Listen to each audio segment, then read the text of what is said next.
a lot of Raptor fans were not happy at the draft when the Raptors did not select a big center out of Duke. And I think we've now seen why. Because they have extended Jakob Poeltl's contract, a 4-year, $104 million extension for Big Yak. He exercised his $19.5 million player option for this upcoming season. Actually, no, it's for next season. No, next season. Yeah, so it's like 5 years now for Jakob Poeltl. So he's going to be going into his age 35 season right at the end of the contract. So you've got your center locked up for this core. That's kind of, I guess, the way they have it planned. And also they went out and they signed Sandro Mamukelashvili. Yeah, have a name, bud. Holy smokes. To a 2-year contract. So there's going to be your backup 5. So there's your 1-2 punch there. Even though he's only 6'9". But it is what it is. I think that's just probably what it's going to end up being for him. It's front court depth. It's pretty much what you get. He played 61 games last year. Only played 11 minutes a night. But he shot 37% from 3. Take that for what it is in years past from distance. It's 30%, 34%. Again, had never really gotten a big chance to play. 46 games, 19 games, 24 games, 61 games last year. He never started a game even last year, so he's going to be your backup big or play the 4 as well. But in the end, we're here to talk about Jakob Poeltl. And look, a lot of Raptor fans don't really realize how good he is on the floor. When the Raptors have him on the floor, boy, he's good. And it changes a lot what they do. And let me explain as to why. These are a lot of these advanced stats for him. So first things first, opponents shoot only 59% against Poeltl on attempts within 6 feet of the basket. Because you know he's not going to be out of the 3-point line. When he's inside 6 feet of the basket with Poeltl there, they don't shoot very well, which is 10th among all players who defended at least 400 field goals from that range last season. That is damn good. He has been very good within the paint defensively. We all know that. He averaged a career-high 14.5 points a game last year. He averaged 9.6 boards last year, almost a double-double a game, 2.8 assists, 1.2 blocks, 1.2 steals. He also finished 5th in the NBA in field goal percentage at 62.7%. Obviously, he's not going to stretch it out much more than that. And also 8th in offensive rebound percentage at 11.7%.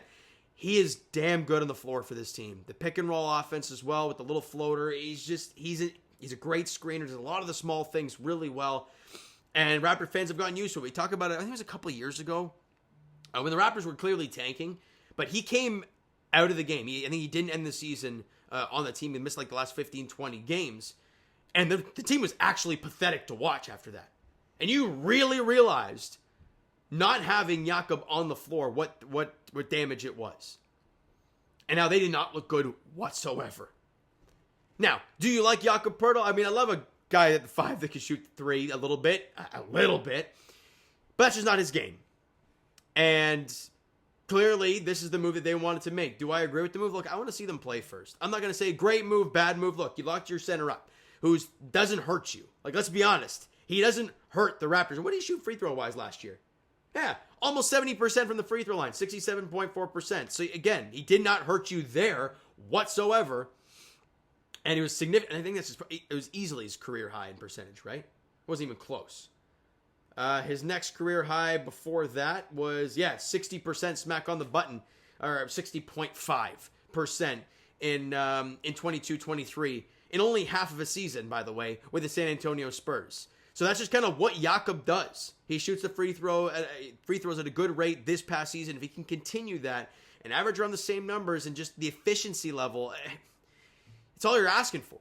Because the Raptors have a lot of skilled players elsewhere. We talked about how deep this roster is. You don't talk about the 5.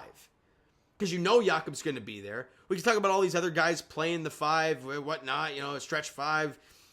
Fine. You now got Mamukelashvili to have another option at the 5 position. I'm intrigued, man. I've said it before and I'll say it again. This team is going to be interesting. Do I think that they're done? Yes. If Masai was still around, I thought maybe there would be a big swing coming. But I think that's it. I think we're going to go into this year with this team, and they're going to go from there. Do I love that idea? Probably not. But with Brandon Ingram being available to play, and you add that sort of talent to your roster, we'll see. We'll see. But Jakob Poeltl, that's what we're here to talk about. I'm going to wrap it up with this, because more or less it's just for your guys' thoughts. I want to hear what you guys think down below. What do you think? What do you think of Jakob Poeltl signing an extension with the Toronto Raptors? for the foreseeable future. And basically for the next 4 or 5 years, assuming he doesn't get traded in between those or bought out at any point, he's a Toronto Raptor. And he's your starting 5. Let me know your thoughts down below, all right? So guys, that's going to do it for this one. If you enjoyed the video and are kind of jacked up for basketball season to begin again for this team, haven't seen a basketball game in Raptor uniform since April. Again, with guys coming back and Brandon Ingram being available to play, that's always been the thing, right? Well, you haven't seen BI. We haven't seen BI. I want to see it. And if it doesn't work, you make your move then, right? Until then, we'll wait and see. All right, so guys, like I said, hit the like button, subscribe, comment, all that stuff. Your thought about Jakob Poeltl re-upping, anything else you want to talk about NBA-wise, fire it down in the comments. Twitter, Discord, Instagram, TikTok, all that stuff is down below. So follow up there if you haven't done so already. I will talk to you guys Raptors position throughout the offseason, Leafs position throughout the offseason, and Jays-wise tomorrow night, Game 3 of the 4-game set against the New York Yankees at Rogers Center. Jose Barrios and Will Warren at 7:07. Have a chance to win the first 3 and at least win the series? Sign me up. Thank you so much for listening and watching. I hope you enjoyed the video and are jacked up for tomorrow, because I am. We'll talk to you guys then.